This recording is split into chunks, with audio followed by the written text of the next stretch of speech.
توشہ خانہ جیسے جھوٹے اور بے بنیاد کیس میں ملک کے سابق وزیر اعظم اور چیئرمین تحریک انصاف کو 3 سال قید کی سزا سنائی گئی اور پابند سلاسل کر دیا گیا۔ توشہ خانہ کیس کا فیصلہ متعصبانہ کیسے ہے، چند حقائق۔ متعصب جج ہمایوں دلاور، جس کی سوشل میڈیا پوسٹ سے اس کا ملک کے سابق وزیر اعظم کے خلاف ذاتی بغض صاف عیاں تھا، پر عدم اعتماد کے باوجود کارروائی کا کسی دوسرے جج کو منتقل نہ کیا جانا، سابق وزیر اعظم کو فیئر ٹرائل جیسے بنیادی حق سے محروم رکھنا، اپنے دفاع میں گواہان پیش کرنے کا موقع نہ دینا، وکلاء کو کیس کے دفاع سے محروم رکھنا،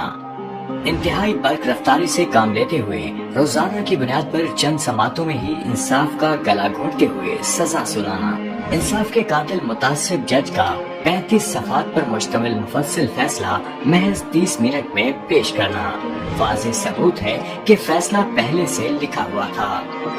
فقط قانونی جواز دینے کے لیے عدالتی کارروائی کا ڈھونگ رچایا گیا۔ نہایت اجلت میں فیصلہ صادر کرتے وقت سابق وزیر اعظم کی قانون ٹیم کو عدالت میں موجودگی کے باوجود غیر حاضر ظاہر کرنا، اسلام آباد میں فیصلہ سنائے جانے کے محض 15 منٹ میں بغیر وارنٹس کے لاہور رہائش گاہ سے گرفتار کرنا، سرنڈر کے باوجود گرفتاری کے لیے گھر پر دھاوا بولنا اور دروازے کھڑکیاں توڑنا، منہ پر کپڑا ڈال کر بازو سے گھسیٹتے ہوئے تضحیک آمیز انداز میں گرفتار کرنا، بنا سرچ وارنٹ گرفتاری کے بعد گھر کی مکمل تلاشی لینا اور توڑ پھوڑ کرنا۔ انصاف میں تاخیر سراسر ناانصافی ہے، یہ جانتے ہوئے اسلام آباد ہائی کورٹ کے چیف جسٹس عامر فاروق کا پے در پے سماعت ملتوی کر کے ضمانت کے فیصلے کو مسلسل التوا میں رکھنا، اپنی ذمہ داریوں کو پس پشت ڈالتے ہوئے جیل حکام کا انہیں دیگر بے بنیاد کیسز میں عدالت میں پیش نہ کرنا، جس کے باعث دیگر کیسز میں قبل از گرفتاری ضمانت ممکن نہیں۔ مقصد صاف ظاہر ہے کہ توشہ خانہ جیسے جھوٹے کیس سے ضمانت پر رہائی پاتے ہی فی الفور کسی دوسرے بے بنیاد کیس میں جیل ہی سے گرفتار کر لیا جائے۔ انصاف کا یہ عالم ہے کہ ملک کے سابق وزیر اعظم کو آئین و قانون کے مطابق جیل میں حاصل شدہ تمام تر بنیادی سہولیات سے یکسر محروم رکھا گیا ہے۔ دور دراز اٹک جیل کی سی کلاس کے کیڑے مکوڑوں پر مشتمل ان کے سیل کے عین باہر CCTV کیمرہ نصب ہے۔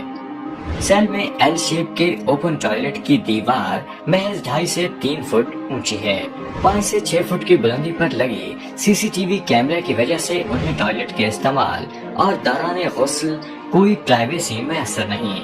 ماضی میں انہیں قتل کرنے کی متعدد کوششوں اور شریف خاندان کے کرپشن کیسز کے تفتیشی افسران اور گواہان کی اچانک غیر طبعی اموات کے تناظر میں انہیں جیل میں کھانے میں زہر دیے جانے کے امکانات کو رد نہیں کیا جا سکتا۔ وزن میں تیزی سے کمی کے باوجود انہیں گھر کے کھانے کی اجازت نہیں دی گئی، انہیں جیل میں قید تنہائی میں رکھا گیا ہے۔ میڈیکل ٹیم تک رسائی تو درکنار، جیل حکام کی جانب سے انہیں اپنی قانونی ٹیم سے ملنے کی بھی اجازت نہیں،